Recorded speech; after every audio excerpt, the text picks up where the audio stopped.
प्यारे बच्चों, आज मैं चैप्टर 3 का अगला टॉपिक ले रही हूँ, उभयधर्मी ऑक्साइड।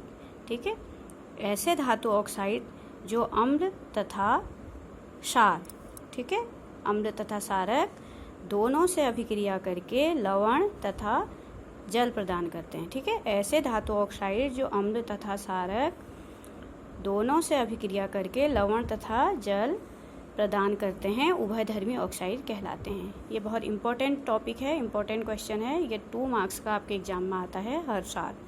ठीक है, तो कौन से धातु ऑक्साइड? ऐसे धातु ऑक्साइड जो अम्ल तथा क्षारक दोनों से अभिक्रिया करके लवण और जल प्रदान करते हैं, यानी कि वो अम्ल से भी अभिक्रिया करते हैं और क्षारक से भी अभिक्रिया करते हैं और दोनों ही स्थिति में लवण तथा जल प्रदान करते हैं, उभयधर्मी ऑक्साइड कहलाते हैं। इसका एक उदाहरण है, 2 उदाहरण इसके हैं, जैसे एल्यूमिनियम ऑक्साइड, ये एक उभयधर्मी ऑक्साइड है जिसका सूत्र है Al2O3। ठीक है, उसके बाद है अगला जिंक ऑक्साइड, ZnO, ये भी एक उभयधर्मी ऑक्साइड है। कैसे ये करते हैं देखिए, Al2O3 का हम एग्जाम्पल ले लेते हैं। Al2O3 जो है जब अम्ल से अभिक्रिया कर रहा है, HCl अम्ल है, हाइड्रोक्लोरिक एसिड, तो क्या दे रहा है? Aluminium chloride 2AlCl3 plus 3H2O, यानी जल प्रदान कर रहा है। यानी कि AlCl3 क्या है? लवण है और H2O क्या है? जल है। ठीक है, तो जब यह एल्यूमिनियम ऑक्साइड क्या कर रहा है? अम्ल के साथ अभिक्रिया कर रहा है, अम्ल के साथ अभिक्रिया कर रहा है, तब भी क्या कर रहा है? लवण और जल प्रदान कर रहा है। ठीक है, देखिए ये Al2O3 एल्यूमिनियम ऑक्साइड अम्ल HCl के साथ अभिक्रिया करके AlCl3 लवण और जल प्रदान कर रहा है। इसी प्रकार से Al2O3 क्षारक NaOH क्षारक है। ये पहचान हम दूसरे चैप्टर में आपको बता चुके हैं। ये क्या है? एक क्षारक है, जिसमें OH होता है वो क्षारक होता है, ये तो आपको पता है ना। OH वाला क्षारक और H वाला अम्ल। तो यहाँ पर भी ये क्या प्रदान कर रहा है? लवण और जल प्रदान कर रहा है, दोनों ही स्थितियों में। तो एक जगह है एल्यूमिनियम ऑक्साइड अम्ल के साथ अभिक्रिया कर रहा है, तब भी लवण और जल प्रदान कर रहा है, और फिर वही एल्यूमिनियम ऑक्साइड क्षारक के साथ अभिक्रिया कर रहा है, तब भी लवण और जल प्रदान कर रहा है। ठीक है, लवण और जल प्रदान कर रहा है। तो क्या हो रहा है? जब वह अम्ल के साथ अभिक्रिया कर रहा है तो वह अम्लीय क्षारकीय व्यवहार प्रदर्शित कर रहा है, और जब वह क्षारक के साथ अभिक्रिया कर रहा है तो कैसा व्यवहार प्रदर्शित कर रहा है? अम्लीय व्यवहार। ठीक है, तो ये अम्लीय व्यवहार प्रदर्शित कर रहा है। तो एक ही समय में जब वह अम्ल के साथ अभिक्रिया करता है तो क्षारकीय व्यवहार प्रदर्शित करता है, और जब क्षारक के साथ अभिक्रिया कर रहा है तो अम्लीय व्यवहार प्रदर्शित कर रहा है। तो ऐसे धातु ऑक्साइड जो अम्ल के साथ अभिक्रिया करते समय क्षारकीय व्यवहार प्रदर्शित करते हैं और क्षारक के साथ अभिक्रिया करते समय अम्लीय व्यवहार प्रदर्शित करते हैं, क्या कहलाते हैं? उभयधर्मी ऑक्साइड। और दोनों ही स्थितियों में यह लवण और जल प्रदान करते हैं। ठीक है, तो ऐसे ऑक्साइड उभयधर्मी ऑक्साइड कहलाते हैं, और इनके 2 एग्जाम्पल हैं, एल्यूमिनियम ऑक्साइड और जिंक ऑक्साइड। ठीक है, एक और क्वेश्चन जो है एग्जाम में बहुत इंपॉर्टेंट है, जो आता है हर वर्ष, कि पोटेशियम तथा सोडियम जैसी कुछ धातुओं को केरोसिन तेल में डुबोकर क्यों रखा जाता है? ये क्वेश्चन भी बहुत इंपॉर्टेंट है और हर वर्ष आता है। पोटेशियम तथा सोडियम जैसी कुछ धातुओं को केरोसिन तेल में डुबोकर क्यों रखा जाता है? तो इसका बहुत आसान सा उत्तर है। जैसे हमने धातुओं की अभिक्रियाशीलता श्रेणी पढ़ी थी, ठीक है, तो उसमें हमने क्या देखा था कि जो धातुएं सक्रियता श्रेणी में सबसे ऊपर होती हैं वो बहुत अभिक्रियाशील होती हैं। तो सक्रियता श्रेणी में सबसे ऊपर कौन सी धातु थी? पोटेशियम और सोडियम जैसी कुछ धातुएं जो होती हैं, क्या होती हैं? इतनी तेजी से अभिक्रिया करती हैं कि खुले में रखने पर आग पकड़ लेती हैं। इसीलिए इन्हें सुरक्षित रखने के लिए और आकस्मिक आग से रोकने के लिए केरोसिन तेल में डुबोकर रखा जाता है। ठीक है, तो इस तरीके से जो आपसे क्वेश्चन पूछा जाएगा कि सोडियम और पोटेशियम जैसी कुछ धातुएं केरोसिन तेल में डुबोकर क्यों रखी जाती हैं? तो आपका आंसर क्या होगा? पोटेशियम तथा सोडियम जैसी कुछ धातुएं इतनी तेजी से अभिक्रिया करती हैं कि खुले में रखने पर आग पकड़ लेती हैं, इसीलिए इन्हें सुरक्षित रखने के लिए तथा आकस्मिक आग से रोकने के लिए केरोसिन तेल में डुबोकर रखा जाता है। ठीक है, और अगला टॉपिक जो हमारा है धातु और अधातु चैप्टर में कि आयनिक यौगिक क्या होते हैं। तो आयनिक यौगिक पढ़ने से पहले मैं आपको बता दूं, यौगिक दो प्रकार के होते हैं, एक आयनिक यौगिक और एक सहसंयोजी यौगिक। ठीक है, तो आयनिक यौगिक के उदाहरण है जैसे NaCl। आप सबको पता है NaCl क्या है? Sodium chloride. ठीक है, तो सोडियम क्लोराइड, इस सोडियम क्लोराइड से सारे बच्चे परिचित हैं, सोडियम क्लोराइड से। ठीक है, और दूसरा है मैग्नीशियम क्लोराइड।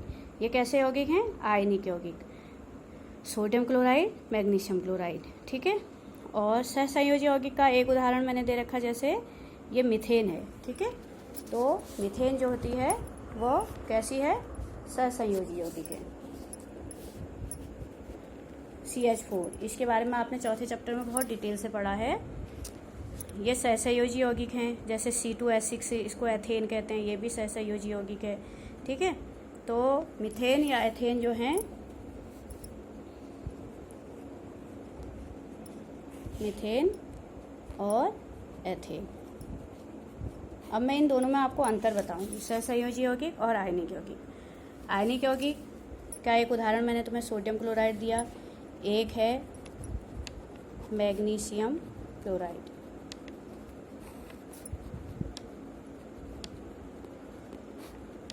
ठीक है, ये देखिए आयनिक यौगिक दो प्रकार के होते हैं। आयनिक यौगिक के दो उदाहरण ये हैं, सोडियम क्लोराइड और मैग्नीशियम क्लोराइड। और सहसंयोजी यौगिक के उदाहरण है जैसे मीथेन और एथेन। अब इन दोनों में अंतर समझने के लिए आपको एक छोटा सा एग्जाम्पल सहसंयोजी यौगिक का देती हूँ, जैसे मीथेन। अब ये मीथेन की संरचना है, देखिए मीथेन किससे बनता है? CH4। तो C यानी कार्बन में टोटल 6 इलेक्ट्रॉन होते हैं, पहले कक्ष में 2, दूसरे कक्ष में 4। ठीक है, और हाइड्रोजन में 1 इलेक्ट्रॉन होता है, केवल 1। तो जब मीथेन बनता है CH4, तो अगर जैसे हमने बीचों बीच में C लिखा, तो जो कक्ष पूरा भरा होता है, जैसे ये 2 है, ये 2 इलेक्ट्रॉन हम नहीं दर्शाते हैं, हम केवल उस कक्ष के इलेक्ट्रॉन दर्शाते हैं जो अधूरा होता है, जैसे ये 4। इस 4 को 8 करना हमारा लक्ष्य होता है। ठीक है, इस 4 को 8 करने के लिए, अष्टक को पूरा करने के लिए ही तत्व आपस में अभिक्रिया करते हैं, क्योंकि कार्बन का अष्टक पूरा नहीं है। पहले कक्ष में 2 हैं, दूसरे कक्ष में 8 होने चाहिए थे, लेकिन हैं 4 ही। तो कार्बन अपना अष्टक पूरा करने के लिए ही दूसरे तत्वों से रिएक्शन करेगा। जैसे वो हाइड्रोजन से अगर रिएक्शन करता है तो इसलिए करेगा क्योंकि उसको इन 4 इलेक्ट्रॉनों को 8 करना है। और हाइड्रोजन को कितने करना है? 2, क्योंकि हाइड्रोजन के पास एक ही कक्षा है, और एक कक्षा में कितने इलेक्ट्रॉन होते हैं? पहली कक्षा में 2। तो हाइड्रोजन को 2 करना है, यानी इसको 1 की ज़रूरत है और इसको 4 की ज़रूरत है। तो यहाँ पर दोनों तत्व ऐसे हैं जिनको ज़रूरत है। कार्बन के पास भी 4 ही इलेक्ट्रॉन है, उसे 8 करना है, तो उसे 4 की ज़रूरत है। हाइड्रोजन के पास 1 इलेक्ट्रॉन है, उसे 1 की ज़रूरत है। तो दोनों ही ज़रूरत वाले जब होते हैं तब आयनिक यौगिक नहीं बनते, तब बनते हैं सहसंयोजी यौगिक। और कैसे बनते हैं देखिए, इसकी संरचना कैसी होगी? ये है, कार्बन के चारों ओर हमने 4 इलेक्ट्रॉन दे रखे हैं। ये क्रॉस जो है, ये 4 इलेक्ट्रॉन है कार्बन के। उन 2 को हमने क्यों नहीं दिखाया? क्योंकि वो तो पूरे भरे हैं, हमने सिर्फ 4 को दिखाया। और हाइड्रोजन के चारों ओर 1-1 इलेक्ट्रॉन दिखाया, क्योंकि हाइड्रोजन के पास 1 ही इलेक्ट्रॉन है। तो 4 हाइड्रोजन कार्बन के साथ रिएक्शन कर रहे हैं, तो हर हाइड्रोजन को 1 चाहिए और कार्बन को चाहिए 4। तो ऐसे में स्थिति में क्या करेंगे? कोई किसी को इलेक्ट्रॉन देगा या लेगा नहीं, सिर्फ साझा करेंगे। देखिए यहाँ पे क्या कर रहे हैं, ये जो कार्बन है इसके पास 1, 2, 3, 4 इलेक्ट्रॉन है, और हाइड्रोजन के पास 1-1 है। तो ये क्या करेंगे? साझा करेंगे। साझे का मतलब है कि वह इलेक्ट्रॉन दोनों का माना जाएगा। जैसे यह हाइड्रोजन इस कार्बन से 1 इलेक्ट्रॉन ले लेगा, तो यह हाइड्रोजन के 2 पूरे हो गए। वैसे ही ये हाइड्रोजन इस कार्बन से 1 इलेक्ट्रॉन लेगा नहीं, साझा करेगा, तो इसके भी 2 हो गए। वैसे ही ये हाइड्रोजन कार्बन के इस इलेक्ट्रॉन के साथ साझा करेगा, इसके भी 2 हो गए। और ये हाइड्रोजन कार्बन के इस इलेक्ट्रॉन के साथ साझेदारी करेगा, तो इसके भी 2 हो गए। अब आप देखिए, हर हाइड्रोजन के पास 2 हो गए, और 2 करना ही उसका लक्ष्य था। वैसे ही कार्बन चारों हाइड्रोजन से 1-1 इलेक्ट्रॉन साझा करेगा, 1, 2, 3, 4। अब इस लाल रंग के गोले के अंदर आप इलेक्ट्रॉन गिनो, टोटल कितने हैं? 1, 2, 3, 4, 5, 6, 7, 8, यानी कि कार्बन के भी अंतिम कक्ष में जहाँ 4 थे अब 8 हो गए। तो किसी ने किसी को इलेक्ट्रॉन दिया और लिया नहीं, केवल क्या करा, साझा करा, साझेदारी की। तो ऐसे यौगिक क्या कहलाते हैं, सहसंयोजी यौगिक। ठीक है, इसके बारे में आप चौथे चैप्टर में बहुत डिटेल से पढ़ चुके हो। मैंने केवल अंतर समझाने के लिए आपको एक एग्जाम्पल दिया। आज हमारा मेन टॉपिक है आयनिक यौगिक समझाना। आयनिक यौगिक क्या होते हैं, इसके एग्जाम्पल तो सोडियम क्लोराइड और मैग्नीशियम क्लोराइड हैं। आयनिक यौगिक का मतलब है जो आयनों से बनते हैं। ठीक है, आयन क्या मतलब होते हैं, जब भी कोई तत्व का परमाणु एक इलेक्ट्रॉन त्यागता है या एक इलेक्ट्रॉन लेता है तो उनके ऊपर प्लस और माइनस चिन्ह आ जाते हैं। जो त्यागता है उसके ऊपर प्लस चिन्ह आता है और जो लेता है उसके बाद माइनस चिन्ह आता है। तो तब वह जब प्लस और माइनस चिन्ह आ जाते हैं तो आयन बन जाते हैं। जैसे आयनिक यौगिकों का निर्माण, इसमें क्या हुआ देखो, जैसे NaCl सोडियम क्लोराइड के बारे में बता रही हूँ मैं तुम्हें। Na परमाणु में इलेक्ट्रॉन जो होते हैं टोटल कितने होते हैं, 11। ये हम कक्षा 9 से पढ़ के आए हैं। Na परमाणु में इलेक्ट्रॉनों की संख्या होती है 11। ठीक है, तो 2n² बोर के नियम के अनुसार सोडियम के पहले कक्ष में 2 होते हैं, दूसरे कक्ष में 8, तीसरा कक्ष में 1। ये मैं बहुत अच्छी से आपको समझा चुकी हूँ। ठीक है, तो अब क्या होगा, सोडियम क्लोराइड का बनना बता रही हूँ। सोडियम क्लोराइड एक आयनिक यौगिक है, उसका बनना। सबसे पहले हम क्या देखेंगे, सोडियम के बारे में बात करेंगे। सोडियम के परमाणु में 11 इलेक्ट्रॉन होते हैं। ठीक है, और 2n² के नियम के अनुसार पहले कक्ष में 2, दूसरे कक्ष में 8, तीसरे कक्ष में 1। तो सोडियम की प्रवृत्ति कैसी दिख रही है आपको, ये एक इलेक्ट्रॉन त्याग करके धनायन प्राप्त कर सकता है, क्योंकि इसको अष्टक पूरा करना है। तो या तो ये 7 इलेक्ट्रॉन किसी से ले, जो कि असंभव है। ठीक है, 7 इलेक्ट्रॉन लेना किसी से असंभव है अंतिम कक्ष में 8 करने के लिए। इससे अच्छा ये क्या करे कि ये जो लास्ट कक्ष का इलेक्ट्रॉन है, ये 1 इलेक्ट्रॉन, इसको यह दान कर दे। तो अगर इसको दान कर देगा तो सोडियम के पास फिर कितने रह जाएंगे, पहले कक्ष में 2, दूसरे कक्ष में 8, यानी कि इसका अष्टक पूरा हो जाएगा। तो सोडियम की प्रवृत्ति कैसी है, 1 इलेक्ट्रॉन त्याग कर धनायन प्राप्त करता है। 1 इलेक्ट्रॉन त्याग कर धनायन प्राप्त करता है। सोडियम 1 इलेक्ट्रॉन त्यागने की प्रवृत्ति रखता है। ठीक है, अब क्लोरीन की बात करते हैं, क्योंकि सोडियम और क्लोरीन मिल करके क्या बनाते हैं, सोडियम क्लोराइड। अब क्लोरीन परमाणु में टोटल इलेक्ट्रॉन कितने होते हैं, 17। ये सब बच्चे जानते हैं। ठीक है, तो 2n² के अनुसार इसका इलेक्ट्रॉनिक विन्यास कितना होगा, 2, 8, 7।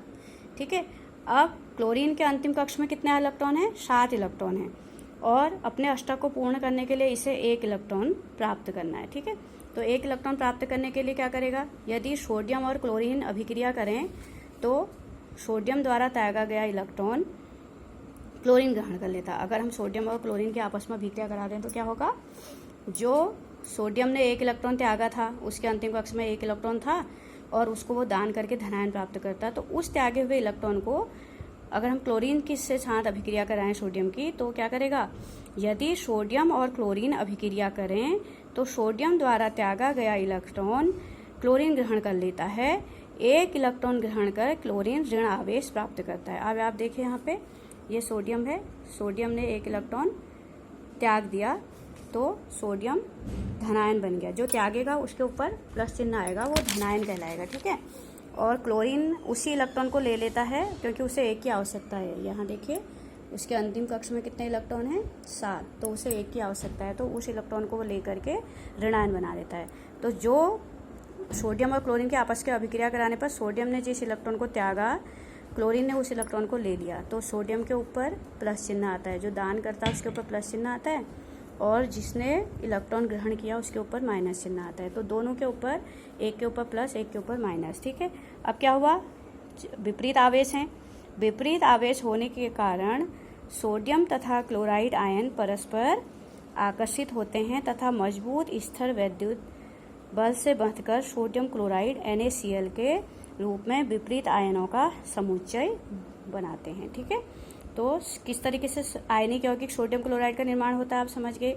सोडियम के पास अंतिम कक्ष में 1 इलेक्ट्रॉन होता है जिसे वो त्याग करके धनायन बनाता है। ठीक है, और क्लोरीन उसी इलेक्ट्रॉन को लेकर के ऋणायन बनाता है, क्योंकि उसके अंतिम कक्ष में 7 इलेक्ट्रॉन है, वो 1 इलेक्ट्रॉन ले लेता है। अब दोनों के ऊपर क्या हुआ, एक के ऊपर प्लस चिन्ह, एक के ऊपर माइनस चिन्ह आता है, और प्लस और माइनस एक दूसरे को अट्रैक्ट करते हैं। प्लस और माइनस चिन्ह एक दूसरे को आकर्षित करते हैं। तो क्यों, क्योंकि विपरीत आवेश होने के कारण सोडियम तथा क्लोराइड आयन परस्पर आकर्षित करते होते हैं तथा मजबूत स्थिर वैद्युत बल से बंधकर सोडियम क्लोराइड का निर्माण करते हैं। ठीक है, ये हो गया। इसी का एक एग्जाम्पल है। अब इसमें आप इसको और अच्छे से डिटेल से समझिए। ये है सोडियम 281, ठीक है। इसके पास एक अतिरिक्त इलेक्ट्रॉन है, अगर इसको त्याग दे तो इसका अष्टक पूरा हो जाएगा। फिर पहले कक्ष में 2, दूसरे कक्ष में 8, यानी दोनों कक्ष पूरे भर जाएंगे। ये इलेक्ट्रॉन ये त्याग दे तो ये क्या करता है, सोडियम एक इलेक्ट्रॉन को त्याग करके उसके ऊपर प्लस चिन्ह आ जाता है। अब इस सोडियम प्लस यानी सोडियम धनायन के पास केवल 2 और 8 हैं, क्योंकि एक इलेक्ट्रॉन इसने त्याग दिया है, ठीक है। अब क्लोरीन उसी इलेक्ट्रॉन को लेकर के क्या बनता है, क्लोरीन ऋणायन। क्लोरीन के पास कितने थे पहले, 2, 8, 7 थे। अब उस इलेक्ट्रॉन को लेके वो कितने हो गए, 2, 8, 8 हो गए। क्लोरीन ने उस इलेक्ट्रॉन को ले लिया जो सोडियम ने त्यागा था। ऐसा कब होगा, जब हम सोडियम और क्लोरीन के आपस में अभिक्रियाएं कराएं। तो सोडियम धनायन और क्लोरीन ऋणायन मिलकर के, देखिए सोडियम अपना एक इलेक्ट्रॉन, देखो सोडियम के पास अंतिम कक्ष में 1 इलेक्ट्रॉन है और क्लोरीन के पास 7। तो सोडियम अपना यहाँ दान कर रहा है, ठीक है, इसको दे दे रहा है। तो सोडियम के पास प्लस चिन्ह हो गया और क्लोरीन उसको ले रहा है। देखो सोडियम के इलेक्ट्रॉन को क्लोरीन ने ले लिया, तो इस पर माइनस चिन्ह। तो Na+ और Cl- एक दूसरे को अट्रैक्ट करेंगे और क्या होगा, सोडियम क्लोराइड का निर्माण होगा, ठीक है। सोडियम क्लोराइड का निर्माण होगा इस तरीके से सोडियम क्लोराइड का निर्माण होगा। अब एक और आयनिक यौगिक का उदाहरण बता रही हूँ मैं तुम्हें, मैग्नीशियम क्लोराइड। मैग्नीशियम के पास टोटल 12 इलेक्ट्रॉन होते हैं। पहले कक्ष में 2, दूसरे कक्ष में 8, तीसरे कक्ष में 2, ठीक है। 12 इलेक्ट्रॉन हो गए ये, 2, 8, 2, ठीक है। 12 इलेक्ट्रॉन होते हैं, 8, 2, 10, 2, 12 इलेक्ट्रॉन होते हैं। यानी ये 2 इलेक्ट्रॉन अगर वो त्याग दे तो क्या होगा, उसके ऊपर +2 चिन्ह आ जाएंगे। मैग्नीशियम धनायन बना देगा 2 इलेक्ट्रॉन त्याग के। इसको ध्यान से देखें, मैग्नीशियम के पास 2 एक्स्ट्रा इलेक्ट्रॉन है, उन दोनों को त्याग दे रहा है और उसके ऊपर प्लस चिन्ह आ जाएगा। अब ये मैग्नीशियम धनायन बन गया और अब उसके पास इलेक्ट्रॉन कितने रह गए, 2 और 8, ठीक है। 2 और 8 रह गए, 2 इलेक्ट्रॉन उसने त्याग दिए। अब यही 2 इलेक्ट्रॉन क्या करेंगे, 2 क्लोरीन रिएक्शन करेंगे, क्योंकि एक क्लोरीन को 1 इलेक्ट्रॉन चाहिए। तो एक क्लोरीन के पास पहले भी आपने पढ़ा 2, 8, 7 होते हैं। 1 इलेक्ट्रॉन को लेकर 2, 8, 8 क्लोराइड ऋणायन बनाएगा, ठीक है। अब क्या करेगा, मैग्नीशियम के ये 2 इलेक्ट्रॉन जो हैं 2 क्लोरीन ले सकते हैं, क्योंकि एक क्लोरीन को 1 ही की आवश्यकता है। तो अब मैग्नीशियम के साथ 2 क्लोरीन के परमाणु रिएक्शन करेंगे। तो मैग्नीशियम के 1 इलेक्ट्रॉन को क्लोरीन का 1 इलेक्ट्रॉन क्लोरीन ले लेगा और मैग्नीशियम के दूसरे इलेक्ट्रॉन को दूसरा क्लोरीन ले लेगा, ठीक है। तो इस तरीके से देखिए, मैग्नीशियम के ऊपर 2+ यानी कि 2 उसने त्याग किए हैं, इसलिए 2+ आ गया। और क्लोरीन के पास कितना आ गया,